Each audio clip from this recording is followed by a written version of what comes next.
2024లో జరగబోతున్న ఎన్నికలు దేశ భవిష్యత్తును నిర్ణయించనున్నాయని సామాజికవేత్త రాజకీయ విశ్లేషకులు పులుగుజ్జు సురేష్ ప్రకాశం జిల్లా ఖమ్మంలో జరిగిన మీడియాలో వెల్లడించారు. ఇక భారతదేశంలో ఎక్కడ లేని సమానత్వం ఒక ఓటు దగ్గరనే కనపడుతుందని, ప్రజాస్వామిక విలువలు దిగజారిపోతున్న నేపథ్యంలో దేశాన్ని ప్రజాస్వామ్యాన్ని కాపాడుకోవాల్సిన బాధ్యత నేటి యువత మీద ఉందన్నారు. రాబో ఎన్నికల్లో విద్యార్థులు యువత విరివిగా పాల్గొని తమ నాయకులను ఎన్నుకోవాలని పిలుపునిచ్చారు. విభిన్న సంస్కృతులు సాంప్రదాయాలు కలిగిన భిన్నత్వంలో ఏకత్వం గల దేశంలో నేడు ఏకత్వంలో భిన్నత్వంగా కొనసాగుతుందని అన్నారు. స్వార్థ రాజకీయాల కోసం ప్రజల్ని కులాలుగా, మతాలుగా, ప్రాంతాలుగా విభజించి విద్వేషం వ్యాప్తి చేస్తూ హింస రేపుతున్న మన సమాజాన్ని రాజ్యాంగ విలువలతో సమాజాన్ని పునర్నిర్మాణం చేసుకోవడానికి, మంచి ప్రభుత్వాన్ని నిర్మాణం చేసుకోవడానికి ముందుకు రావాలని ఆహ్వానించారు. రాష్ట్రమంతటా పర్యటించి అన్ని అసెంబ్లీ, పార్లమెంటు నియోజకవర్గాలలో ఓటరు చైతన్య యాత్ర చేపట్టనున్నట్లు తెలిపారు.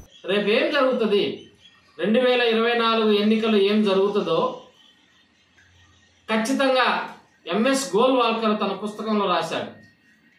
తన పుస్తకంలో ఏం రాశాడంటే, ముందు భారతదేశంలో ఉన్న హిందువులు కాని వాళ్ళందరినీ రెండవ శ్రేణి పౌరులుగా గుర్తించండి అన్నాడు. రెండవ శ్రేణి పౌరులు అంటే వాడికి ఏ హక్కు ఉండదు. వాడికి జరిగే అన్యాయాన్ని ఎవరైనా సరే పోలీస్ స్టేషన్లకు పోయి చెప్పుకోవాలంటే హక్కు ఉండదు. పోలీసులే వచ్చి వీళ్ళ మీద కేసులు పెడతారు అదనంగా. రేపు ఓటు హక్కు ఉండదు. ఓటు హక్కు లేకపోతే మనిషికి దేనికి అర్హత ఉండదు. చదువుకు అర్హత ఉండదు, ఉద్యోగానికి అర్హత ఉండదు, సర్పంచ్గా కానీ, వార్డు మెంబర్గా కానీ, లేదా ఎమ్మెల్యేగా కానీ పోటీ చేసేటువంటి అర్హత ఉండదు, జీవించే అర్హత కూడా ఉండదు రెండవ శ్రేణి పౌరులు అంటే.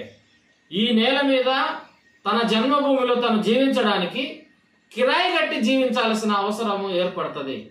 అది కూడా వాళ్ళ దయాదాక్షిణ్యాలతో జీవించాల్సిన పరిస్థితి ఏర్పడుతుంది. కిరాయి కట్టినా కూడా వాళ్ళు ఎవరైనా దయ తలిస్తే తప్ప